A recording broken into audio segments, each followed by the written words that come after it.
move ahead with the employment agenda. Let's start with apologies, please. There are no apologies for tonight's meeting, Chair. Thank you. And item 1, the minutes of the last meeting. Being 2 meetings, 25th of February, 15th of May. Apologies.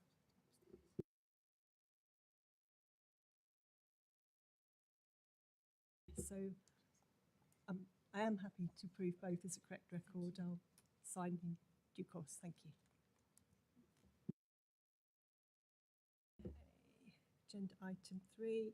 Are there any members' interests?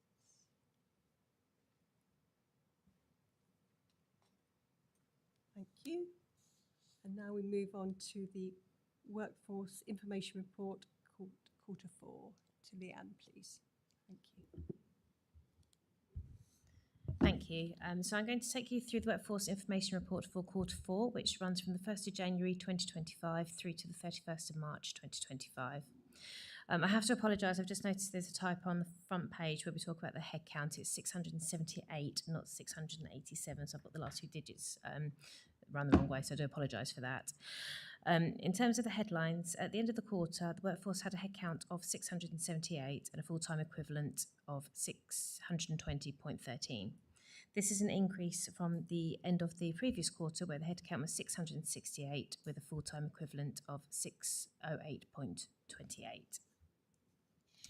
In terms of the pay bill, the quarter ended with an overspend of 1.137 million, which is an increase from the previous quarter.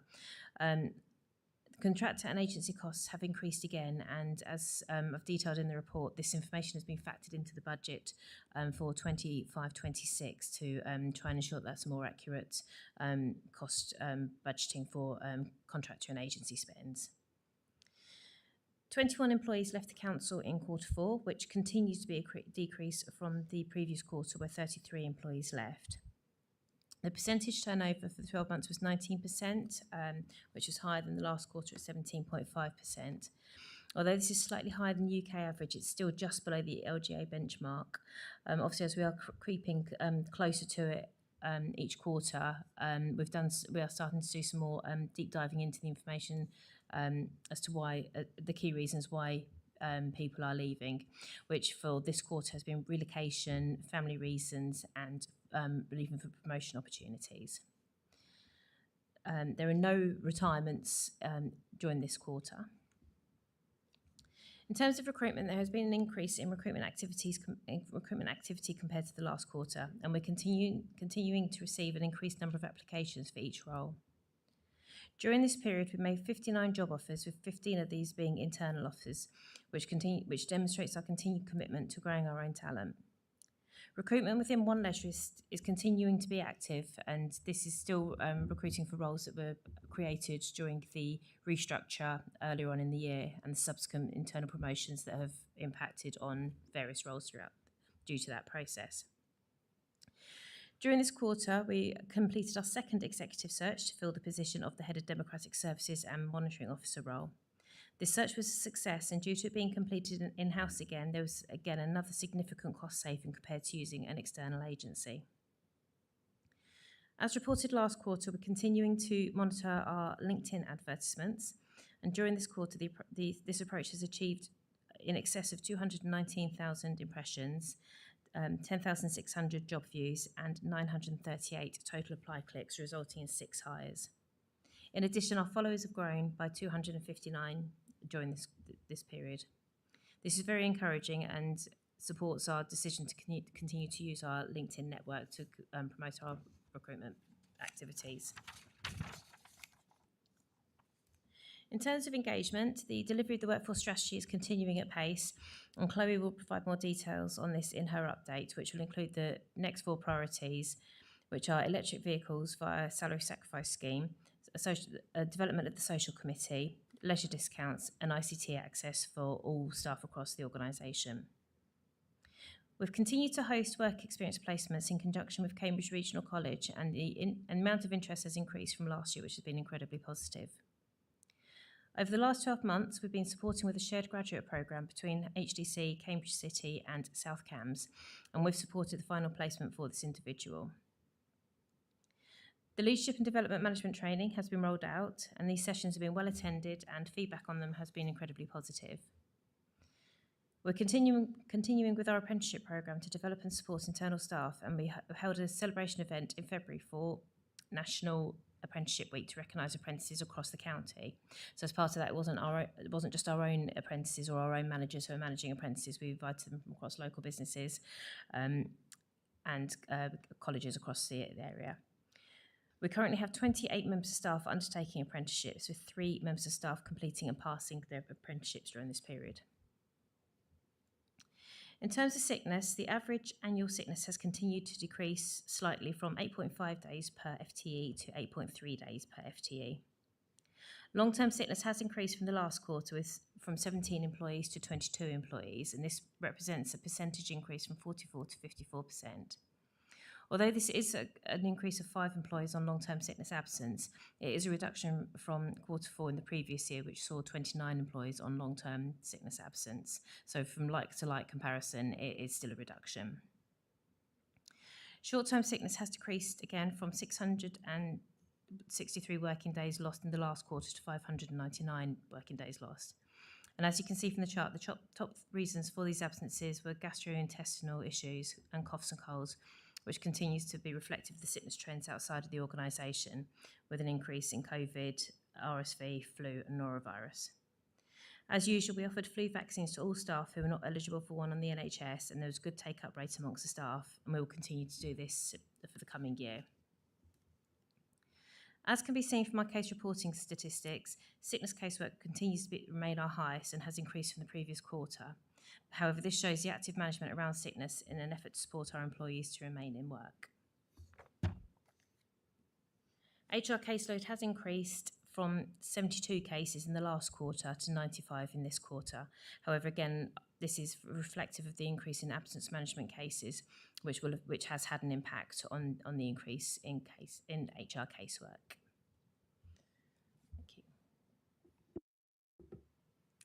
Thank you, Leanne, for a comprehensive and quite positive report. Do we have any questions for Leanne, please?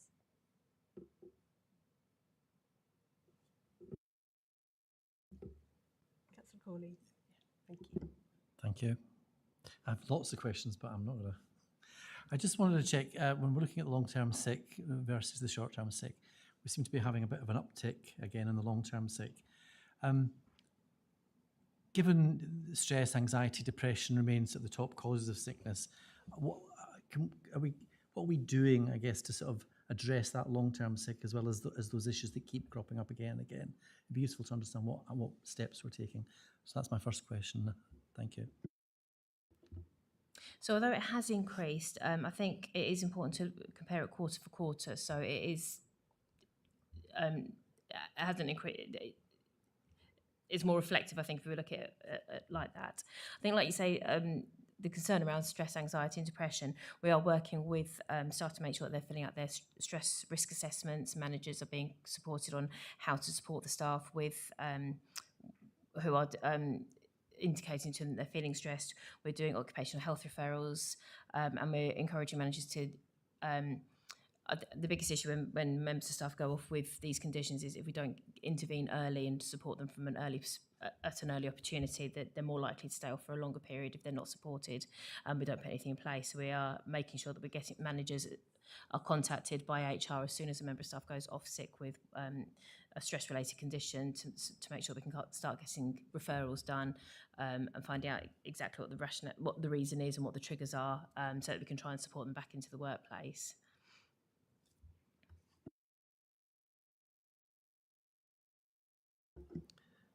So a question as well on the health and safety reports. I'm just a bit confused. But just looking at, sorry, I've moved my document on. It said there was one RIDOR and 3 non-RIDORs. So we've got details of the non-RIDORs. Can we have a bit of an explanation on the RIDOR? I don't have that information on me at the moment, but I can forward that on to you following the meeting. Just to be clear, and again, health and safety, I'm being a bit of a geek now. So we've got the red doors and the non-red doors, which is great. Do we monitor, do you know, near misses? Because obviously, if we want to encourage a culture of health and safety and people thinking, near misses can be a really great indication of some of the issues that we need to maybe think about before they become a red door or a non-red door for that matter. So can we have an explanation of maybe what we do there, if we do anything, if that's possible? We do have a process for monitoring near misses. And again, I can find out the details behind that and how many do get reported and forward that on after the meeting if that's helpful. I mean, without wishing to cause a whole lot of a new industry, I think it'd be useful for us to maybe see that in the report, because we then get a sense of the trends that might be emerging and anything that, and then you can help us understand what steps are being taken to address those. As we, you know, as an employment panel, I think we should see that, and it'd be interesting just to see No that. problem at all. Thank you, and if I may add to that, thank you, Chair.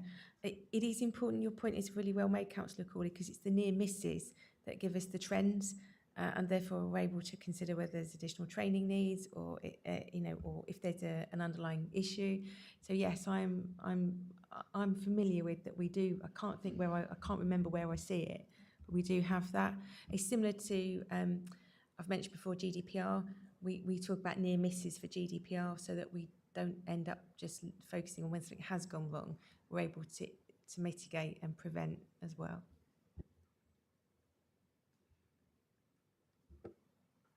Thank you both. Councillor Davenport-Ray. Thank you, Chair. My question is about recruitment. And so in the report, we have the stats each quarter of how many positions were advertised. Quarter 4, which I realize now is quite some time ago from today, was twice the quarter before that and twice the same quarter the year before. Especially, I'm seeing a lot of advertised jobs in One Leisure. Was there a particular project that was going on in that period, January to March, or a reason why that number was large? So in terms of One Leisure, we still do have gaps following on from the restructure, particularly around our recreation assistants. So that is, when these statistics came through, I did look into exactly what roles we're still recruiting for, and we are still recruiting for those rec assistant roles. So it is still a long-term impact from the restructure, where we had new roles, a large amount of new roles that we had to fill.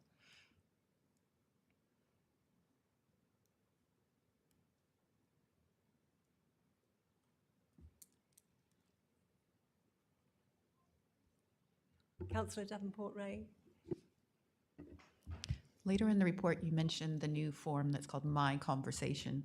What is My Conversation? So this is our new one-to-one form, and it's been branded as My Conversation because that is the principle of it. It's the conversation between the manager and the member of staff. So it's the new form that's been launched as part of our one-to-one process as of beginning of April this year. So it's to give managers the structure and the format on how to hold a structured one-to-one conversation with their member staff. Councillor Davenport-Ray. And so then are managers expected to use that format any set number of times per year, or is there a schedule on which they're expected to revisit the conversation? So they're expected to have monthly one-to-ones with their staff members, and this is being supported by the management training programme. We have a one-to-one module as part of that to help managers understand how to have a meaningful conversation with the member of staff. They don't necessarily have to use the form in its entirety. We've sent it out to managers as a template. If they don't have something that they would prefer to use, this is the template that that they can use, they can tweak and they can change. So obviously different teams may use metrics to move into that they want to add to it as well. So it's a template for managers to look at and use. But yes, it's on a monthly basis that we're expecting managers to hold these meetings. Councillor Corley. Thank you, Chair. I'm back again. The Learning Leadership Development Programme, which you launched in March, it sounds intrigued. It may not be for now, but I would love to understand what is involved in that program, just so we get a sense again of the sorts of things we're doing to invest in those people managers across the team. So whether you could give us a quick intro now, or maybe it comes back as another report to us at some stage, I'd be really interested to find out more about that. I mean, what I can do again is send out we've got a course descriptor which can go out after the meeting, but it's covering HR practices, so how to deal with any HR issues informally. It's covering, you might have to step in and help me out, Chloe, because you're, it's covering how to have one-to-one conversations with staff members. It is, There's actually a copy of it in Oh, the is it? folder, so you can have a so you're more than welcome to have a flick through it in there and read the modules a bit more deeply. Yeah, sorry, my mind's gone blank, there's so many of them. me too. Michelle. And if I may just add to that, that was co-designed. So again, we made sure that that wasn't a perception of the leadership team imposing training. We took that through management team. We invited selection managers to comment on that, and again, it was a co-designed piece, because again, if training is going to be helpful, it needs to make sure it hits the spots that those who will be subject to that training want to see as well.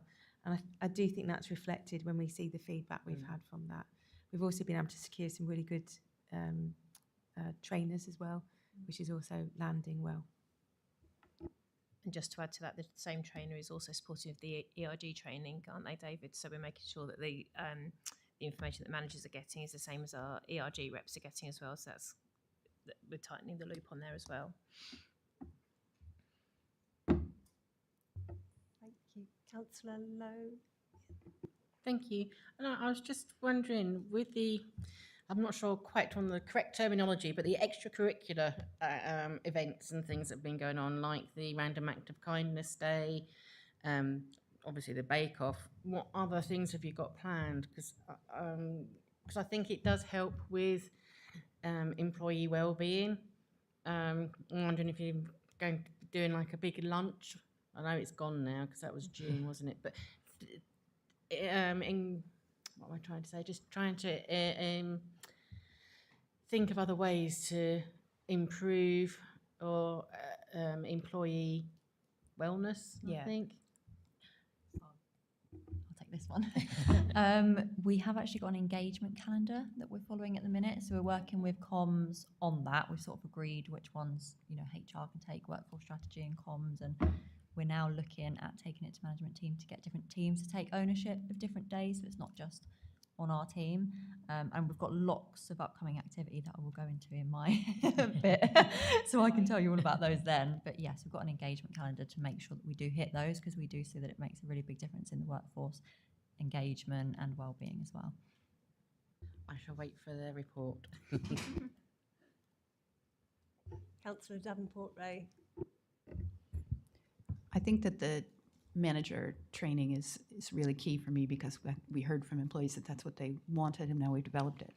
After the first cohort is done, I'm sure you'll assess some feedback from them. Could something come back to us so that we can learn lessons learned from the first time? Because as new staff come in, I'm sure you'll do it again and again. Yeah. I think I'd be really interested in that.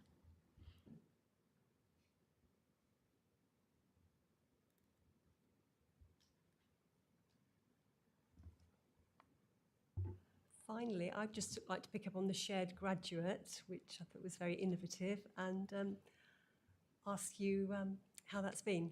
Thank you. It's gone really, really well. It's not in the report because it doesn't fall into this quarter. However, that individual has now secured a permanent contract with us. So we're really, really pleased to retain her. It's been a really successful placement. Thank you. Good news. Any further questions to Leanne on this report? Okay, we'll move on to item 4, the workforce profile report. Leanne, please. Okay, so this is the Workforce Equality Profile Report for up to the 31st of March 2025. The report gives an annual summary of the profile of the workforce at Huntingdonshire District Council as at that date by their protected characteristics as defined under the Equality Act 2010. All public sector employers are required under the Act to publish the equality profile data that it holds for its employees, and this report includes the 3 aims of the equality duty. Equality monitoring questions are optional, and therefore the Council does not hold a full set of information for every employee, but we have taken steps to remind employees about completing this in data. Sorry, we have taken steps to remind employees about completing the data. Completing the data. From doing this, you can see in the report that for disability, we had 146 employees that had not declared in 2023. This had reduced to 99 in 2024 and 78 this year. For ethnicity, we had 119 members of staff that had not declared in 2023, 83 in 2024 and 61 this year. Although we've made progress and have better data to analyse, we'll continue over the next year to make targeted steps to increase the declaration rate by continuing to send paper versions for the frontline staff and giving the managers the percentage of their teams that have completed or not completed to ask them to support their employees to get this completed. And from an HR team, we will email those individually who have not completed the data directly to ask if they need any support in getting this completed. We will also link this to the Workforce Strategy Action Plan for raising awareness and for raising the benefits around us having this data. The next steps will be, last September we brought an analysis of the data against the census data, and we'll bring this again in the October committee, which will help us to evaluate how representative our figures are and any improvement needed, and to feed this into any new actions. And we'll also bring an update to the next committee to show an update on progress against the actions that were set last September and any new actions that we have identified as being needed.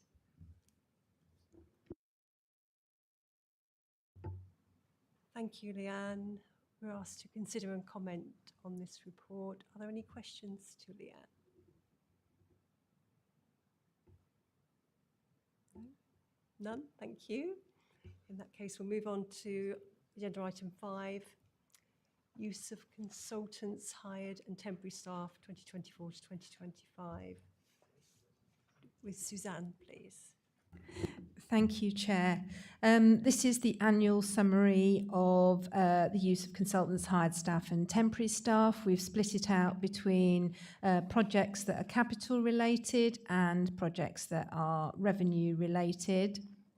It is closely monitored and it's not a decision taken lightly simply to use this as an easy option. Each requirement is considered on its nature, and often it's useful to have someone who comes in, does a discrete piece of work for you, imparts some knowledge to the organisation or delivers a product and then moves on. But equally we recognise that on occasions, particularly in difficult to recruit services, actually interim is the only way in which we can bring the skill set in and do it in a timely way, still to enable that delivery of service and that residents get what they need at the time that they need them. I'll leave the summary there and happy to take any questions. Thank you, Suzanne. Are there any questions following Suzanne's report? Councillor Corley. Thank you, Chair. I thought I'd better ask a question, given I think it was my initial question that brought this report to us. Thank you for sharing that. I think it's been really useful. And I totally understand what we're saying. I just was a bit concerned when I look at the, I'm just finding my notes here, consultants and interim hired staff funded by revenue budgets. We've seen quite an increase year on year. Can you explain what the main drivers behind that are, please? You know, is this about demand? Is it about recruitment delays? Is it about inflation in the market rate? Do we have any indications as to why? Because it's a significant percentage. One of the issues that we identified from doing this work, there was actually some of the interim resources were actually in the ops service, particularly around agency. And actually we hadn't, as Leanne alluded to earlier, properly budgeted for that in previous years. We've taken a long, hard look at that and actually recognised that's part of our operating model in order to enable us to fulfil our obligations as far as the refuse is concerned. So we've brought that into our main budget now. We'll still continue to maintain that because it has two benefits. One, it means we can keep the collections out there and the high level of bin collections, but equally as well, it does provide us with a pool of people who it's a naturally high turnover service, and by bringing people in on that basis, we get a chance to assess them on the job, give them the thorough training, which then often means they do convert into part of the permanent workforce. So we have taken that analysis, and that was one of the principal things, and we righted that in this year's budget setting. Great, thank you. I mean, that sounds very sensible, and at least we now understand why that is. And as you see, you've taken the steps, which I'm very encouraged by. Thank you. Councillor Keane. It's kind of related to this report. I'm interested to understand when we move into the LGR, and I know we've got money put aside for that. I assume there's going to be a shed load of consultants roll up. Will they be in this report? Will they be kept separate? Will they be? I mean, how will it be kind of managed across the two?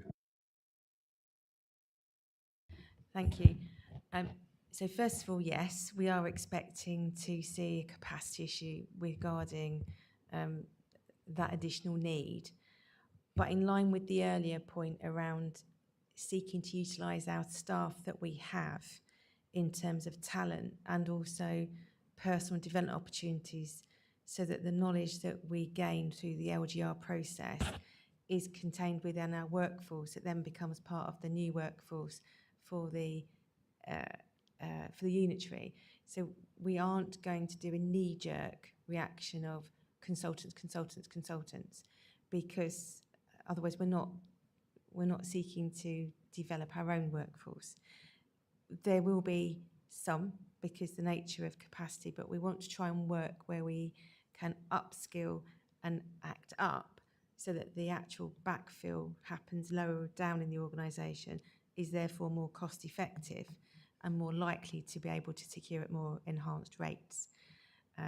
So that's the first thing around the likelihood. And in fact, we did a piece of work this week at Heads of Service where, as part of our risk profiling for risk arising from LGR, as part of budget setting this year, where teams with responsibilities for where those accountability of those risks will sit, we have said you need to identify where resources through capacity is going to be an issue, so that can be factored into budget setting for the transparency over that process, and we can understand what the cost will be.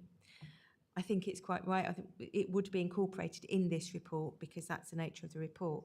But I think because LGR is such a big, distinct project, my view is that we would have that as a standalone. We would disaggregate that to show you where those costs were, because otherwise it will blur the information and we will lose sight of where we have legitimate business as usual demands on external support for short projects or long-term agency or sickness cover, etc., compared to the drivers around LGR. So that would be my starting position. I don't know, Suzanne, if you want to add anything to that. Obviously, for this year, it was a bit of an unknown, which is why we set some money aside and we will record it to the best of our ability against normal budget monitoring. So some of it will come out in next year's report, as Michelle just said. What we're looking to think about is how we capture that separately for the next financial year, so that we can actually see what's additional and what we're dealing with as business as usual. So that's how we intend to build it going forward. Clearly, at the time of budget setting, LGR had only just arrived with us, and so it was impossible to gauge where to put the money, how much, hence why we said we'll deal with it within budgets and set aside a particular reserve that will then allow us where we have natural overspends, because we didn't know what the size was. Councillor Keane? Yeah. I suppose the thing is that we're being directed that this is obviously one of the reasons we're doing this exercise is to improve service delivery value, shall we say, so reduce cost. But everybody knows there's going to be a big cost up front, and I just want to make sure it's going to be correctly recognised. I suppose it's obvious if you've got a consultant who's working directly on the LGR that that's an LGR cost. But I think, as we've already mentioned, as we get closer and closer to whatever its D-Day will be when it happens, people who are working in the old councils might say, well, I'm off because I'm not happy with this, I'm not with the uncertainty. And then we have to get in somebody to backfill that. So there's a cost there that it would be looked at as that's just a service cost, but it's actually because the LGR happened that we've incurred it. And it might be marginal, but I'm just, keen that we don't kind of miscount it thing. I think that's absolutely true. I think we've talked before about some of our risks to workforce stability through the LGR process, because we actually are surrounded by unitaries who are not going through this process, therefore offer stability because there's no uncertainty. If you're going to Bedford or Central Beds or any of the Northamptons, you know what you're getting. So I do think that's a good point. There will come a point as well where we will have a recruitment freeze because as we move into, because it will be about limiting redundancy costs, and as we move into a shadow board, so elections for shadow, based on current guidelines to government that government have issued, we would be expecting to have shadow board elections on in May 27. So around that time, at the very latest, I would expect there to be starting to be discussions. However, once we have a decision, I say next summer, from government, there would be an obligation on those constituent councils, the chiefs there, to start thinking about these more strategic approaches to such things as recruitment, because that is absolutely where we can see we would potentially save on redundancy. As an example, if a senior officer left the organisation, you would be unlikely to recruit because you would be preserving potential redundancy costs and pensions drain in future. Therefore, it would be more cost effective in that whole scheme to then have a backfill with an interim arrangement. So these are all practical things that I know are on the radar. But again, as they start to arise, I think Councillor Keane, you make a very good point, and I think it's something that Suzanne and I can pick up around how we can present that in the true costs of LGR. Councillor Corley. Thank you, Chair. Back on consultants. So those externally funded consultants, because we do have a few of those for various, shared prosperity fund, etc., that are paid for. My question is, are we capturing the lessons and grabbing the tools that those guys are bringing to the table? I say guys and girls, those consultants, because the fact that they're there, the fact that they're being paid for, not necessarily out of our budget, we can really sort of cash in on that. So it'd be useful to understand what we are doing to capture some of that. I think you make a very valid point, and that's what I described earlier, which actually part of having somebody in is the benefit to reap their knowledge, isn't it, and their learning. So certainly what we try and do is make sure that they leave a legacy, and actually they've upskilled some of our workforce as a byproduct of that. I can't give you chapter and verse for every project that it happens, but it is our way of working with external resources, whether it's, even trainers, as Leanne described earlier with the HR programme, they're leaving a skill behind with the training, but hopefully they're also showing people how to train others as well. So it is very much the way that we employ people. We don't want them just to come, borrow our watch, tell us the time and walk out the door. We actually want them to help us to understand how to use the watch ourselves as well. So I do know that is our way of working. Whether we capture it in a granular sense, I'm not sure that we do in that sense. I can only give you assurance that actually that is our way of working. Corley? Thank you, Susanne. You've given me the answer I expected you to give me, because I think this council works very well. What I think would be useful, I don't know how easy this will be to do, but as we go forward, as we use more of those, and certainly what LGR will bring as well, maybe some case studies, maybe some. I think to help not only councillors understand why there's a consultant budget and the benefit we get from the work they do, as well as you say, the learnings and the tools, is maybe just helping other employees within the organisation understand that too. Because I guess it sometimes can be seen as, well, why are they here doing that? And actually just helping us all understand the benefits. So it's just a suggestion.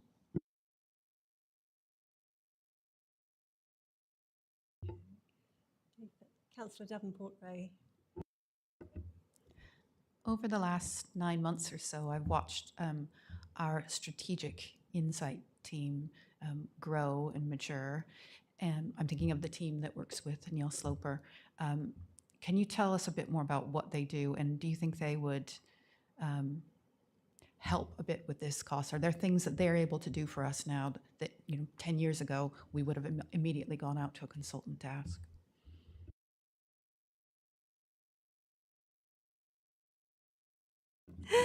Absolutely, that team has grown, and we're seeing the benefit of that in terms of being able to do some future modelling, both in terms of what the service might look like, but also then what demand that needs. They're very much helping us to understand our data as information, not just as data as well. And you're absolutely right. Some of the reports they can produce for us around the nature of our demographic, the nature of our population. We would have previously outsourced or relied on published data, which wouldn't necessarily have been as focused and granular. What we're also seeing is we can get that in pretty quick time turnaround as well, and it's meaningful to the requests that we ourselves have as a leadership group and you as councillors are asking us for, and we're able to do that in a more timely fashion, whereas you'd have to wait for that resource, you'd have to purchase it. So I think that is growing, and they are still maturing, you're absolutely right. So I think we will see that grow even more. It's a fabulous asset to have.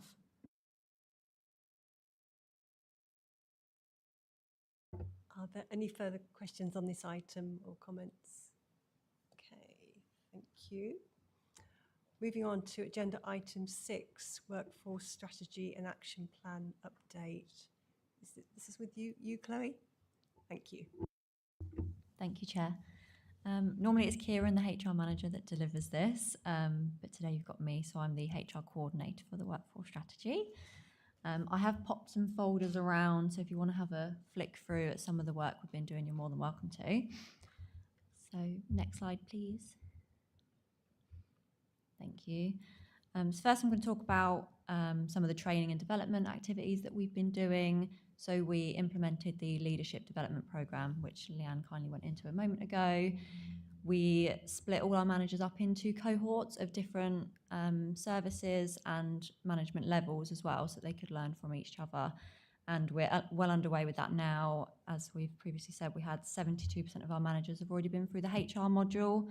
We've had half of our managers on the continuous improvement module. And then we've only had 2 sessions so far of both our leading teams to deliver customer excellence and our recruitment and onboarding module. And yesterday we actually had our first My Conversation one-to-one form module session as well. And then we've also implemented a neurodiversity awareness and support webinar. So we've had 2 training sessions so far on that. They are now available on our Learn platform as well for anybody that missed them or anyone that starts new in the company. We had over 100 staff that were on those webinars when we did them. We also arranged training for our new ERG members. So we had an external trainer come in, one of the trainers that also did our leadership development programme and has done that previously with our ERG members. They came back to train those staff up, and we've been given some actions off the back of that. We're also working in partnership for the next 12 months with Bumps to Baby and Beyond, who provide a number of webinars giving us support on all manner of subjects, from managing toddler years to cyberbullying, etc. And they've also included for us some extra support as well.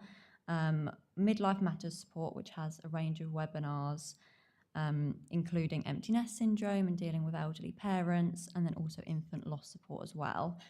These are again uploaded to our Learn platform for staff to access at any time.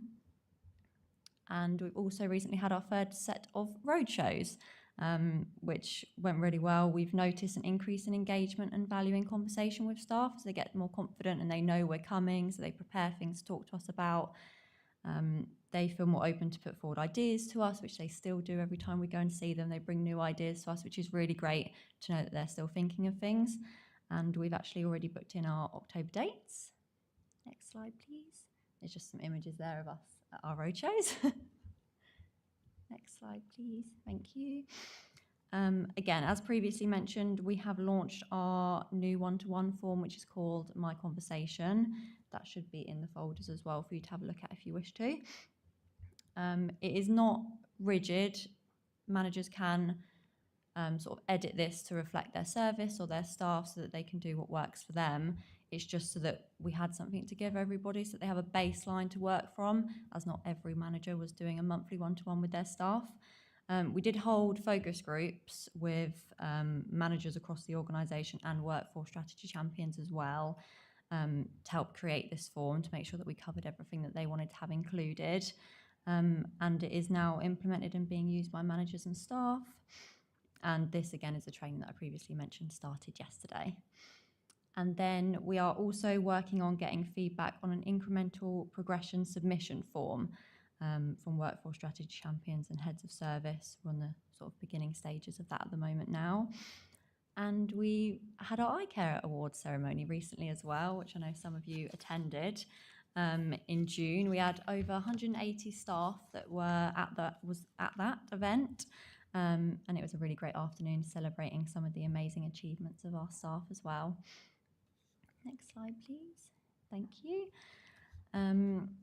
Leanne has obviously previously gone into it, so I'm not going to go into it too much. But again, just to say that we've formed a project group to look at the hybrid working policy.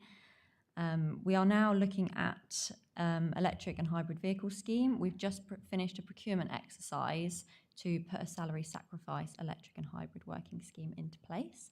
So that'll be coming very soon with our next steps for that. And we had our health kiosks return on the 8th of July for a week at both Eastfield House and Pathfinder House. We had this previously just before Christmas, and it went down really well with staff. So we actually managed to get in again within their free pilot period. So we got them to come back for a week.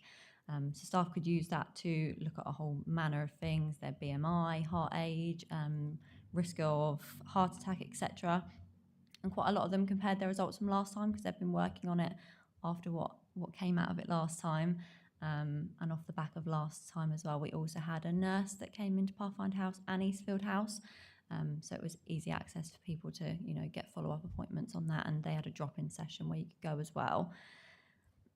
And we have a meeting scheduled in for a couple of weeks just to get the top line information similar to what we received last time, just off the back of that, so we can see as a workforce our rough themes, so we know what to work on going forward.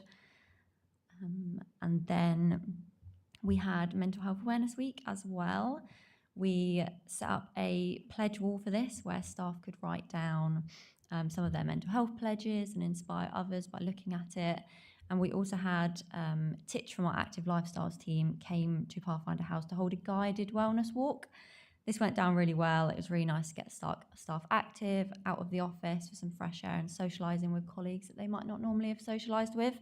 And we have actually had staff ask for us to do this more often as well.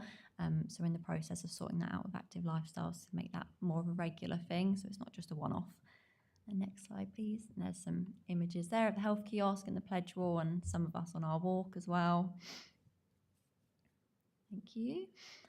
And then now sort of mainly looking at engagement that we've done with staff. We had our Random Acts of Kindness Day in February. This is really great to see staff get involved. We had some people bake cookies for colleagues, and one leisure site's actually got their customers involved, giving out vouchers, and it was really lovely to see. Actually, it really made a big difference, I think, with their relationships with their customers as well, sorry. And then we had our International Women's Day event in March. We had panel speakers, and Michelle was one of those. We had great attendance for that. We did that in person and online, so it was sort of like a hybrid event, which went down really well, and we will be looking at doing International Men's Day as well, which is upcoming. And we also had arranged for a cervical screening mobile unit to come to Pathfinder House in March as well. Staff from all across the business could book onto that, so we sent that out to all our One Leisure sites and Eastwood House staff as well. So if they wanted to book an appointment and come here, where it was more accessible for them, they could do that too.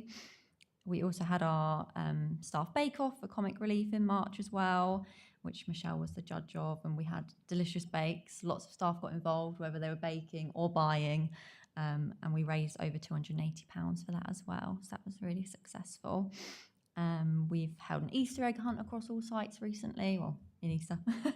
And we also did a Cystic Fibrosis Awareness Day, A staff member had expressed that they wanted to do something in recognition of this and promoting this awareness day. So we did a Wear Yellow for Cystic Fibrosis Day as well recently. Next slide, please. There's just some images, and there's the winning bake as well. I think it was a raspberry loaf. And then just going on to our next 4 priorities that we'll be focusing on in the coming months. Our communication strategy, which will be with comms, hybrid working, as previously discussed, mentoring and coaching, and long service awards. Next slide, please. And then just to go into some upcoming activity, this is not everything because, as previously said, we do have an engagement calendar, but just some of the bits that we're doing soon. We are working with Kidney Research UK, raising awareness about kidney disease. They're sending us promotional material. We are getting arranged for them to have some stalls at our One Leisure sites so that they can engage with staff and customers to reach as many people as they can. And also they'll be coming to some of our October road shows. We are having an I Am Remarkable session. We're working with somebody from a company called Midlife 360. They work quite closely with our active lifestyles team on different things.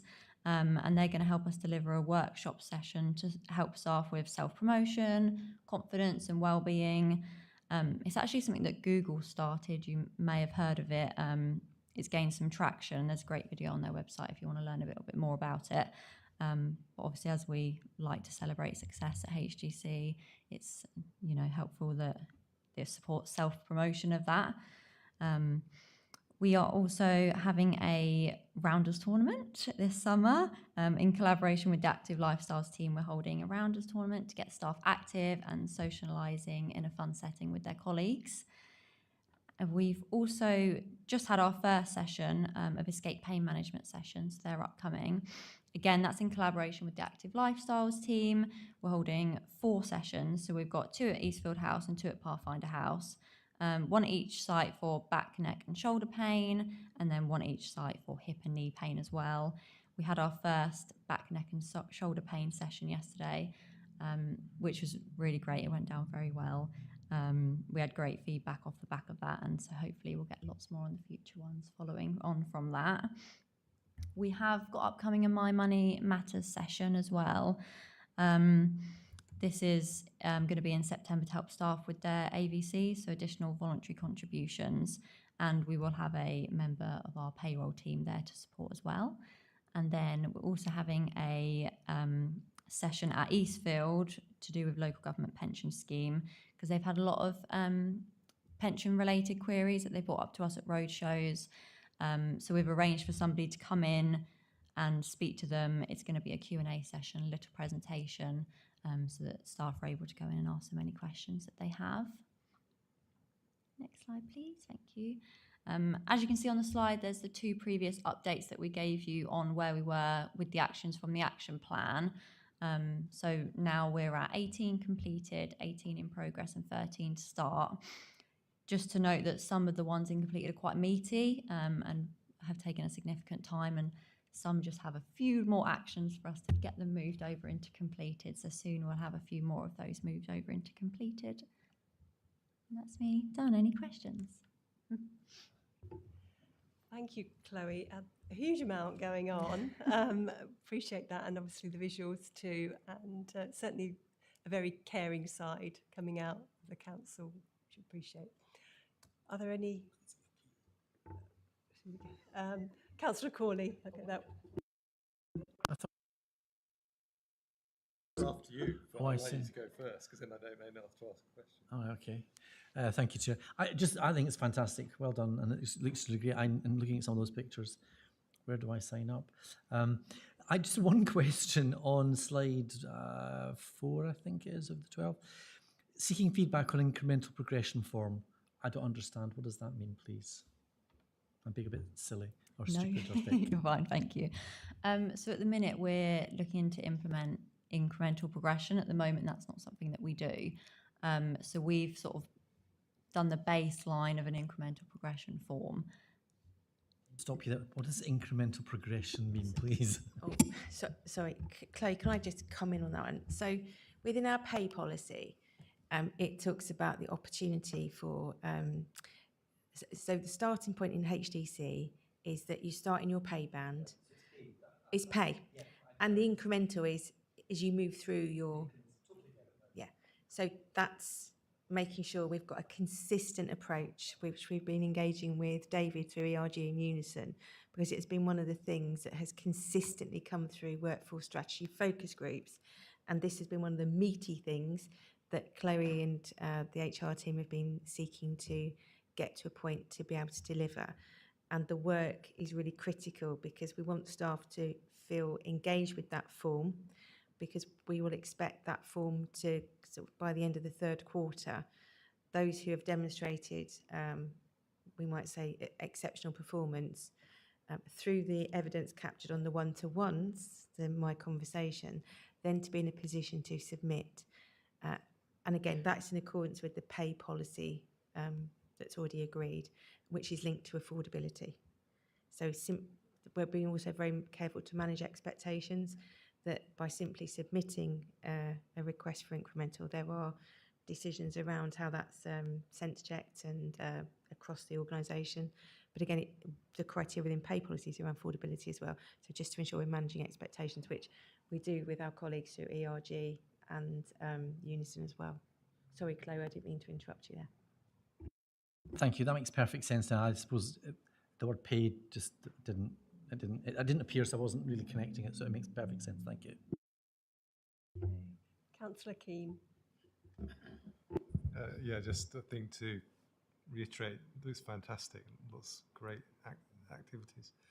I am interested. It might just be because I'm kind of getting carried away with all the things you're doing, but when we spoke earlier, or when Michelle was speaking earlier, saying there are definitely very diverse groups of employees in this organisation. So I'm thinking, One Leisure is very different to our loaders, to the people in the office who might be in the call centre, and something. And I don't want to get into different groups are kind of getting more stuff than other groups, sort of thing. I'm just thinking of the kind of practicalities. So, for example, are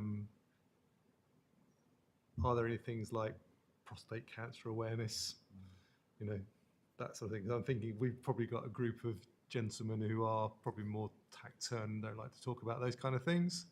And if you said to them, what do you want to hear about? They're not going to say anything, because it's not the sort of thing they talk about.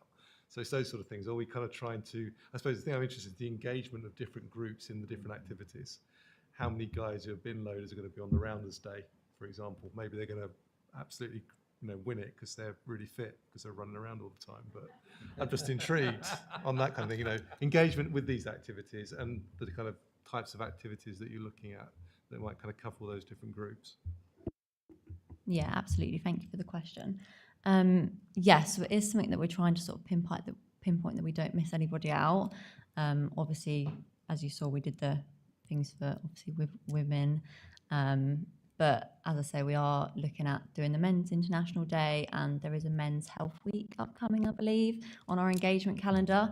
I don't have that with me, but we can get it sent out over to you afterwards. But our engagement calendar, we've sort of tried to roughly cover all groups somehow so that we don't miss anybody out, and that we've sort of tried as much as we can to cover what we can, given obviously when things are and availability, etc. And also, again, mindful of not everybody works in Pathfinder. So if we take the road shows, we do our 5:30 session at the depot. So that we're there and we're ready, and we always relish that early start, don't we?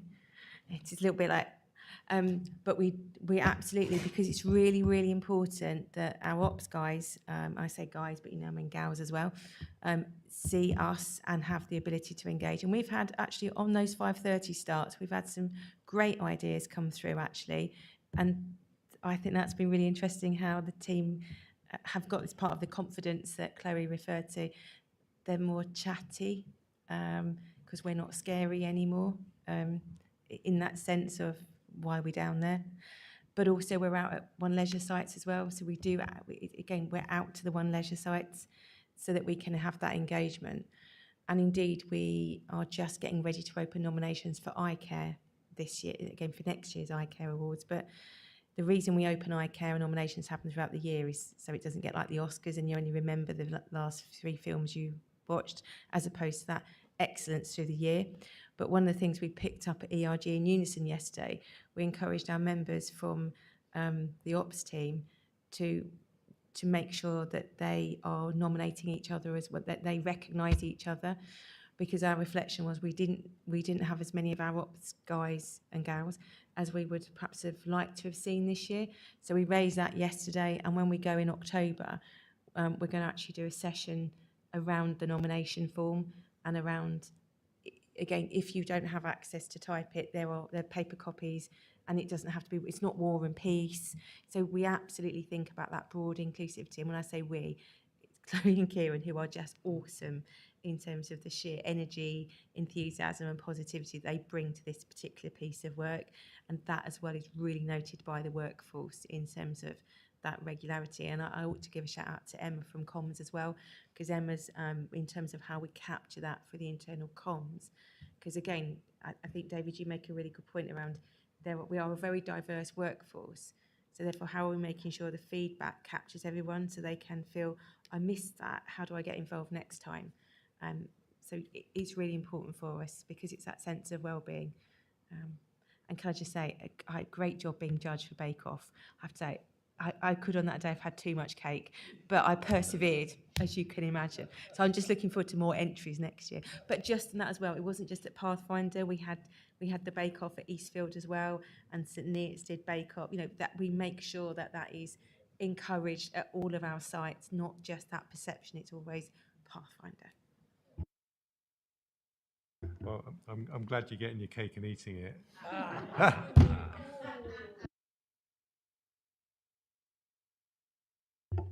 Councillor Jordan, thank you. Yeah, I think I'm probably just reiterating. I just think this is a fantastic piece of work, but I do think it goes across the whole of the staffing levels, everywhere, whoever works where. And I have to say, it does come from the top, and that has to be, I think, recognised, because you know, it could easily.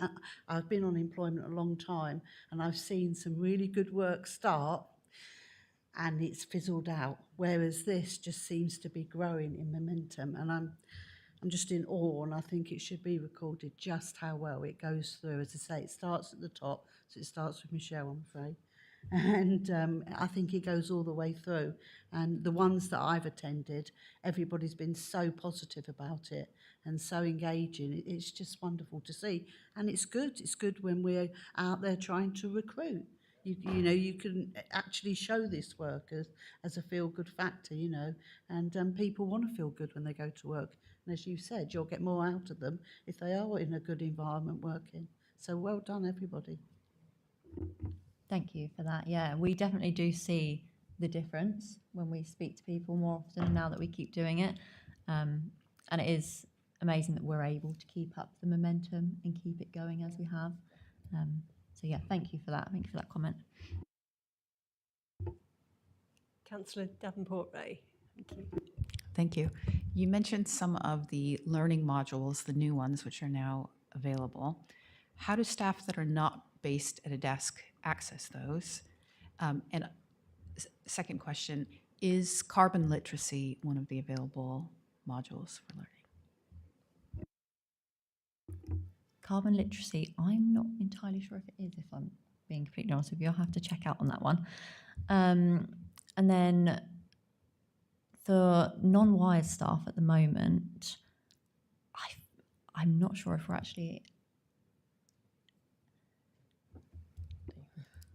For staff that aren't able to access it, but we do have at Eastfield House, we have a PC in the crush hall that they're able to access their Learn accounts from. And if we have had a few of them come to us and say that because that's been used, or or they don't know how to log on to it because they've not used their password, and we support them with their line managers to make sure that they're able to access PC and they're able to facilitate a room that they're able to do the learning in. If it's any big learning, a module that more than one of them want to do, obviously that we support them to be able to do it as a group exercise as well. But part of one of the current in progress actions on the workforce strategy is making sure that the non-wired staff do have access. So we're learning as we go, and we're kind of developing and improving these processes as we go along.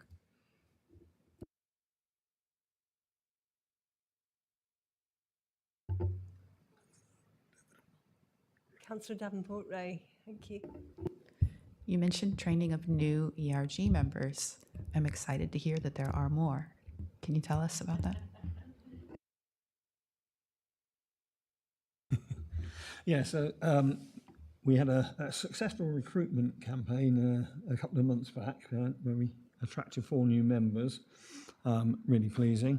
And we were able to turn around with Kieran and Chloe's help get the training in place within a couple of months of them joining the ERG. I worked with the trainer to ensure we covered the right areas, and all of those attending were really, really pleased with the quality of the training delivered, and held their hands up as ready to go out there and support the staff. So it was really pleasing.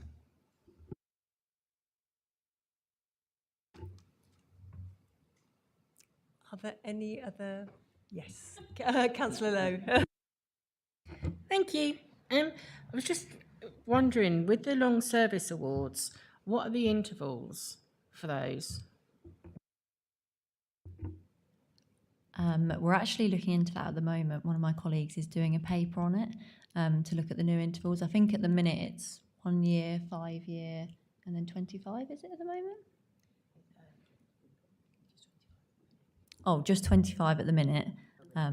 But we're looking into putting in the additional ones in place. Good, because I was going to suggest that, because Yes. I think it really is quite useful and keeps morale up, even if it's just an email to say congratulations on making your first year of working with us, and then 5, maybe 10.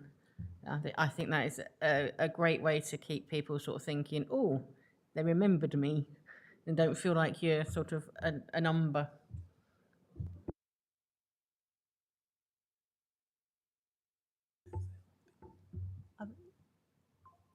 Welcome, David. Thank you.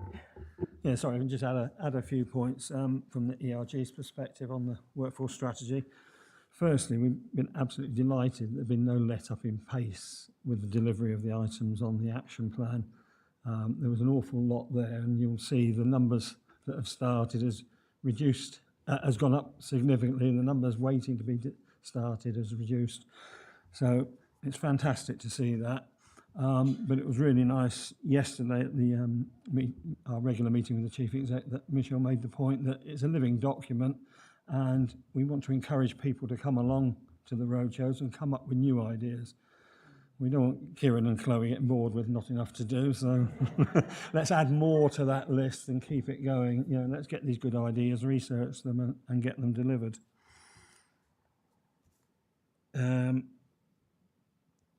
And the other one was just that the roadshows themselves. It's been great to see those from the start of it being attended by more and more people each time. I think the initial ones, there was a bit of badgering people to come along to the desk, but attending these ones, it's absolutely packed around the area, lots of new questions, and even people volunteering to join the ERG, which is wonderful for me. Excellent. Thank you, David. Are there any? Councillor Cadwell. Thank you, Chair. This is just feedback from the residents. I think the recruitment process is working very well, and I can say well done all of you, because residents are actually saying officers are now more approachable. So I always tell them to email to say thank you. I don't know if you receive any of those thank yous or any of that. May I pick that one up, please, Chair? So coincidentally, as I mentioned our governance board earlier on a different item, and one of the other sections on there is we review complaints and compliments. And this month we actually had 28 compliments and 18 complaints, I think, 21 complaints. So for the first time, we've actually received more compliments than complaints, which when we know what motivates, you're more likely to complain because you're exercised than you are to take the effort to make a compliment. So that is fantastic to hear. Thank you, Councillor Kedaware. And that has been reflected in the internal stats that we see, because we do, again, it's one of those, we look at trends to make sure that, you know, we're monitoring the data to make sure we need to do anything. So compliments are coming in, and that is great recognition for our workforce as well. And we're also able to see which areas receive those compliments again, so that is very positive as well. So thank you. And it's credit to the team as well for, you know, as we say, what's really important to our workforce is that they are valued, because if you feel valued, you then actually are more naturally able to deliver a better service, because you feel valued, and therefore there is an emotional connection to what you are doing. And it's great, because where we see that feedback in terms of compliments coming in, that then it's all part of the picture in terms of how we create our workforce, in terms of how they feel, how we're able to engage, and how we are able to get output and positive output.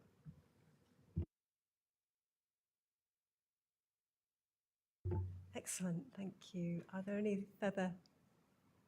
No? Okay, we'll move on to agenda item 7, HR policy updates with Leanne. Thank you. Thank you, Chair. So we've got two policies which we have brought to be endorsed tonight. The first one is the neonatal care leave policy. This is a new policy which has been brought in line with the Employment Rights Act 2025, and it gives statutory rights to time off for parents of babies who require neonatal care within the first 28 days of life.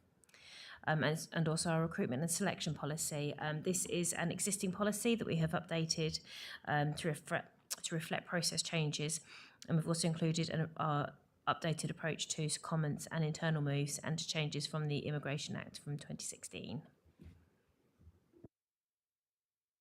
Okay. Thank you, Leanne. We're asked to consider and endorse both policies. Are there any comments or questions to Leanne? Councillor Howell, thank you. Yeah, my question's about the recruitment policy. On the equality actions, you've got about making the roles advertised look more accessible to people who may not have the exact skills. And then on the recruitment policy, you've got applicants must be chosen against the essential criteria for shortlisting. So what we're doing as part of that activity is making sure that when job descriptions are coming in to be advertised, we're making sure we're going back and challenging what the essential criteria is. We were finding that a lot of the essential criteria is almost a wish list of what managers wanted, so we're making sure that they're actually distinguishing between essential criteria and desirable criteria, so that they're not trying to measure candidates against quite frankly an impossible task for some of them. So we're doing it from that perspective.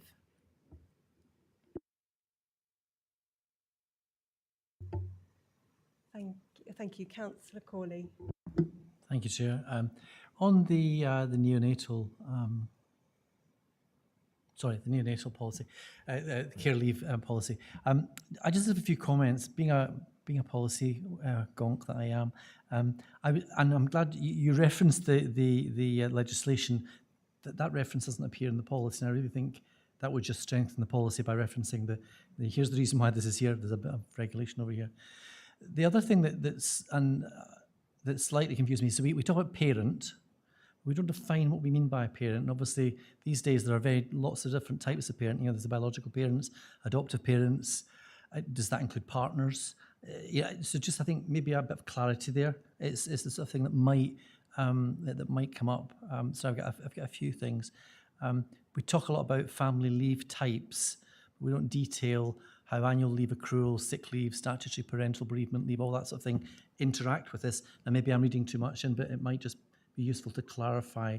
Because again, if I'm facing this situation and looking for that, I might just want to understand the options. And I think that was all. Yeah, I think also in manager responsibilities and support, there's guidance for notifying managers, but there's no detail on what support and discretion managers should show, especially in those traumatic cases. So I think, and that's more a guide for the managers perhaps than anything else. So you might just want to look at how we strengthen the wording there. And my final point, I promise, is around how the leave is recorded through the payroll. Because again, if I'm doing that, I don't have to worry of how's that going to work through payroll? What am I going to see my pay slip? What's that going to do? So maybe again, just being clear with people what that might mean. I know if you're facing the situation, you may not be able to read all that, but at least we've set down what we're going to do to support someone in that very, very tragic situation if that becomes an issue. Thank you. So just to respond to, yeah, thank you for that feedback. We will take that, include that within the policy. In terms of the support from managers, we're going to do a toolkit for managers as well, so that we can give them, because obviously this policy hopefully is used few and far between, so we don't expect managers to be able to utilise it in the same way they do the sickness policy, because they won't be able to pick up and just use it. So we're going to do a toolkit for managers or a guidance document to support them. So that will be included as part of that. And in relation to how it's recorded, it'll be recorded in the same way as all our other absences, which will be through the iTrend system. So again, we can reference that as part of the policy. But yeah, we have an additional section on that to be able to record this leave as well.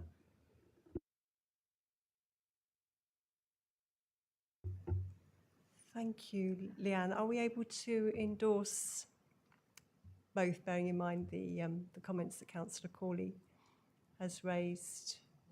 No, we don't have to. We can. Okay, so everybody's happy to endorse, subject to the revisions requested. Okay, thank you. Okay, and final item. Representatives of employees, David, thank you. Have you got anything further Thank you, Chair. to add? As last time, really, the key thing on people's minds is LGR. There's been quite a bit of noise in the last couple of weeks in the local area, things that are happening in public domain and especially on social media, and as with other residents, they pay attention to what's going on out there, but it might affect them slightly differently. Working here. The good thing is these issues are being addressed through the sort of FAQs and through the regular briefings that Michelle gives. And pleasingly for us as the ERG, we're not getting those questions directly. They are going through the proper process and getting that. So that side is good. The other thing is on the ERG sort of side of things is now I have got more trained personnel. We hope that we can provide a better service to staff. I think we've managed very well with those that have come to us during our shortage of volunteers, but now we've got the extra ones. We hope we can go that stage further. One of the things that came out of the workforce report earlier was the number of cases there were. Actually, in that period, I only supported 4 cases out of the 95 that were active. The union may have picked up some, but most people are presumably taking a colleague from work to these meetings. So we need to look at how we engage better with the staff to show that we are there with training to go and support them in these cases. Thank you. Well, delighted that your team is strengthened. I hope that's a benefit. Thank you for attending, David, of course. Are there any questions or points to be raised to David? Oh, just to really to record our thanks for all the work you've done. I know you've got more people now, but I know how difficult it has been, and I think that should be really recognised, that you are a vital part to this panel as well, because you're like the communication that we don't always hear. So, yes, thank you for all the work you've done, David. Thank you very much.